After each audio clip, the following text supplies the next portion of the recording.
বাসায় যখন গ্যাস থাকে না তখন কিন্তু আমাদের বিপদের বন্ধু হয় রাইস কুকার বা কারেন্টের চুলা। আজকে আমি রাইস কুকারে কিভাবে রান্না করি ভাবলাম আপনাদের সাথে শেয়ার করি। তো সব মশলা দিয়ে ভালো করে তারপর চিংড়ি মাছটা দিয়ে একটু কষিয়ে নিয়ে লাউটাও দিয়ে দিলাম, দুইটা সাথে কষানো হয়ে যাবে। তো এই যে এখন আমার যেহেতু গ্যাস চলে আসছে আমি গ্যাসে যে ভাজিটা বসিয়ে দেবো। আজকে মানে একটা সবজি দিয়ে দুই রকমের রেসিপি আপনাদের সাথে শেয়ার করতেছি। লাউয়ের খোসা ভাজি কিন্তু অসাধারণ লাগে। কে কে লাউয়ের খোসা ভাজি খেয়েছেন অবশ্যই কমেন্ট করে জানাবেন।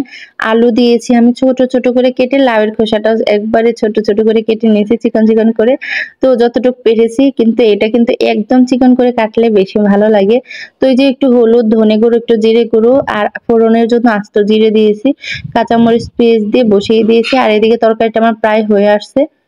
তো এই যে দেখেন তরকারিটা নামিয়ে ফেলছি, কালারটা যতটা সুন্দর না হয়েছে খেতে তার থেকে মনে হয় যে বেশি সুন্দর মজা হয়েছিল।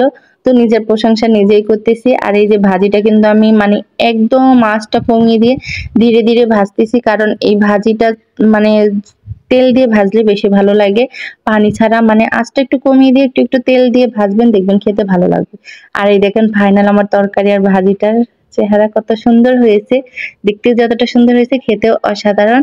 তো এই যে আর এই যে আমার বরটা এই যে রাতে নিয়ে আসছে জাম্বুরা, ওনাকে এখন জাম্বুরা মাখিয়ে দিতে হবে। মাঝে মধ্যে না খুব রাগ হয় যে মানে হুটহাট একটা মানে আবদার করে বসে। তো এই যে যেহেতু বলছিল, আমি অনেকটাই কথা বলেইছি শুনিয়েছি যে গ্রহণ করতে পারবো না, তো ওই যে তবুও করে দিচ্ছিলাম। আর এই যে আমার মেয়ে জাম্বুরার খোসা দিয়ে টুপি বানিয়ে দিলাম। এরকম টুপি বানিয়ে কে কে খেলতেন একটু কমেন্ট করে জানাবেন। আমরা কিন্তু এটা দিয়ে খুব খেলতাম, চাচাতো ভাই বোনেরা সবাই মিলে। যখনই আম্মু দেখতাম যে জাম্বুরা কাটতেছে, আম্মুকে বলতাম এভাবে কেটে দিতে, আর সেটা টুপি পরে সারা বাড়ি ঘুরে বেড়াতাম, খুব মজা করতাম। এরকম কে কে টুপি বানিয়েছেন অবশ্যই কমেন্ট করে জানাবেন।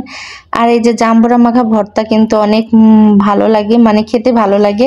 এটার সাথে যদি কাসুন্দি দেওয়া যায় বেশি ভালো লাগে, মাখিয়ে খেলে কিন্তু মজা লাগে।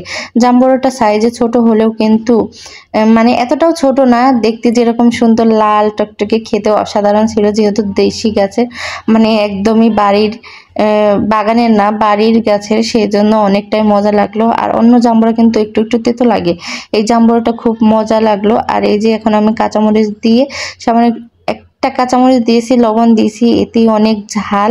মাখিয়ে আমি অনেকটাই খেয়ে তারপর রেখে দিব আপনাদের ভাইয়ার জন্য। আমার কাছে খুব ভালো লাগলো মাখানোর পর।